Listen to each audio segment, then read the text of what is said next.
مرحب مرحب يا هلال أهلا أهلا كيف الحال قد غبت وإليك اشتقنا وانتهى بعدك صار وصال نعطي صبرا نأخذ أجرا والله يرانا ويسمعنا نغفر زلا نوصل أهلا لأن رمضان يجمعنا لأن رمضان يجمعنا.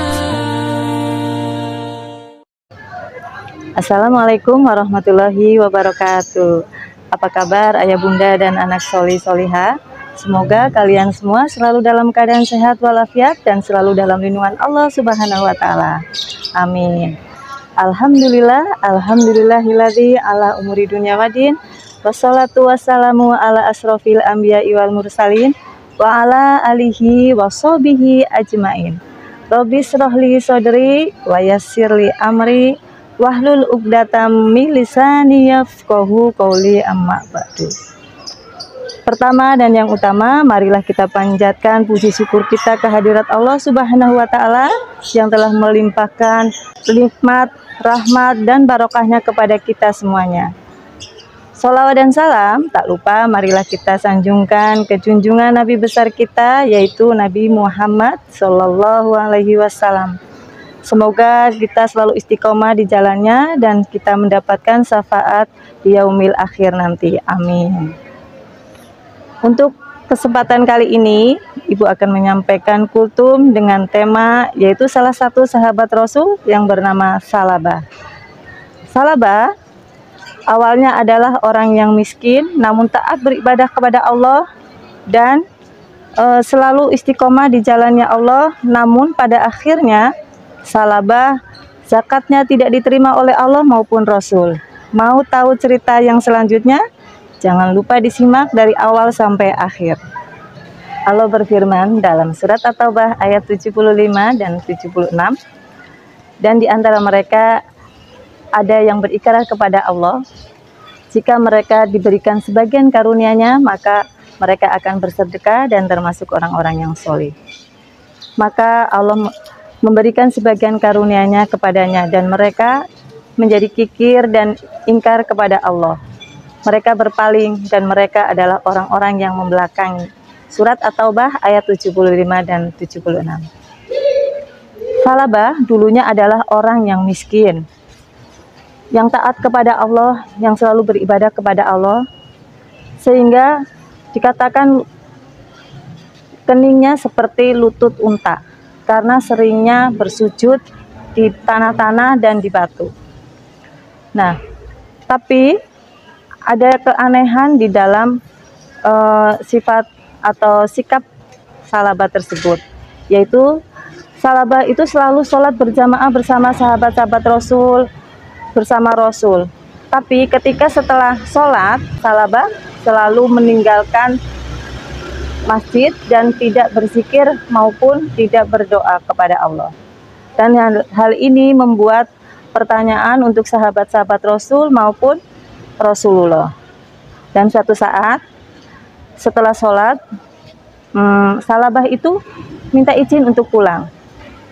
Dan Rasulullah memanggil Salabah, "Hai Salabah, kenapa engkau melakukan perbuatan seorang munafik? Mengapa engkau tidak berzikir atau berdoa setelah sholat?" Salabah menjawab dengan takzim, "Ya Rasul, saya hanya memiliki satu kain. Ketika saya sholat di sini, ketika saya sholat berjamaah, maka istri saya di rumah menunggu kain ini untuk bergantian sholat." Mendengar jawaban Salabah tersebut, Rasulullah sangat terkesan dan sangat terharu.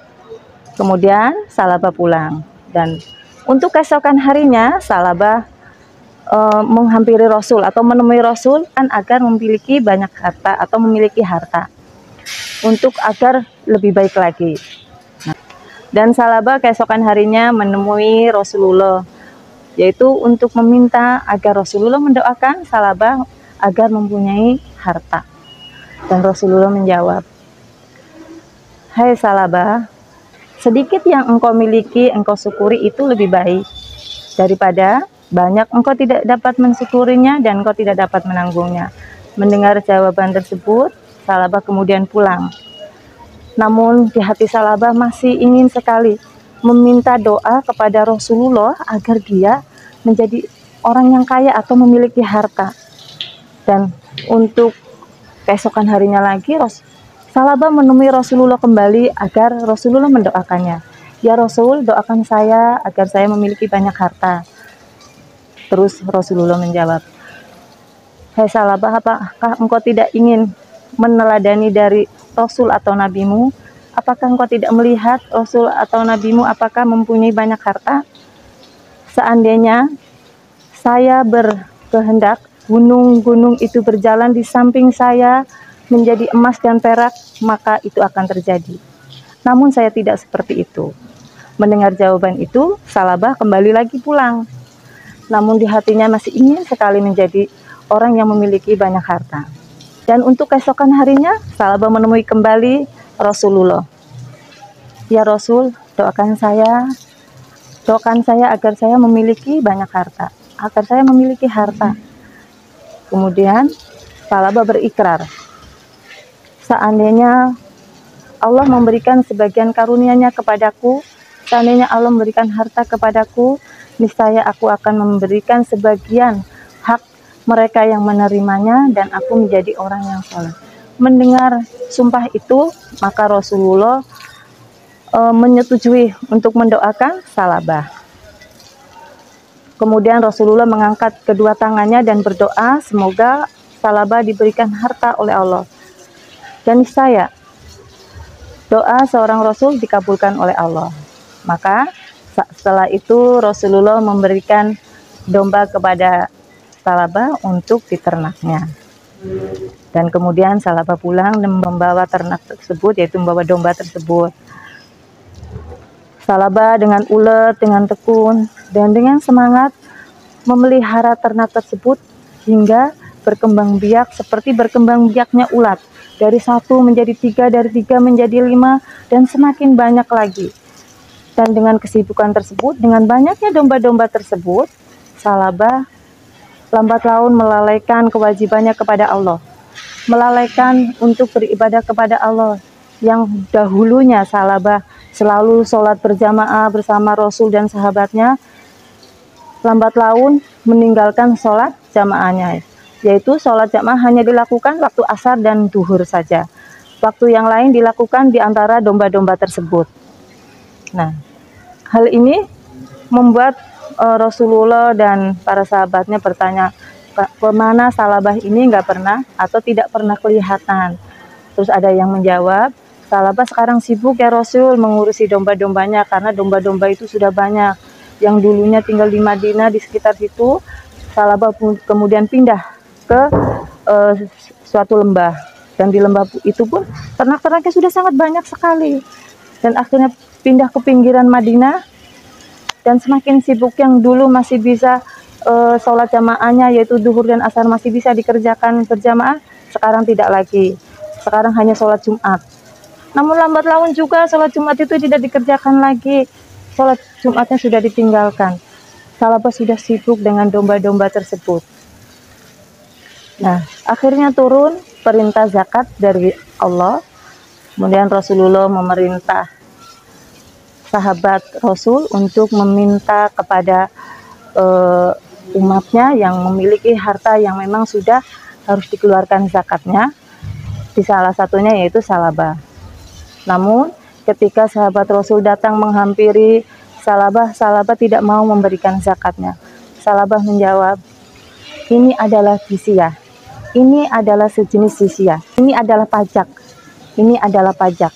Kemudian utusan Rasulullah kembali kepada Rasulullah. Sebelum sahabat ini menceritakan apa yang terjadi tadi, Rasulullah sudah tahu.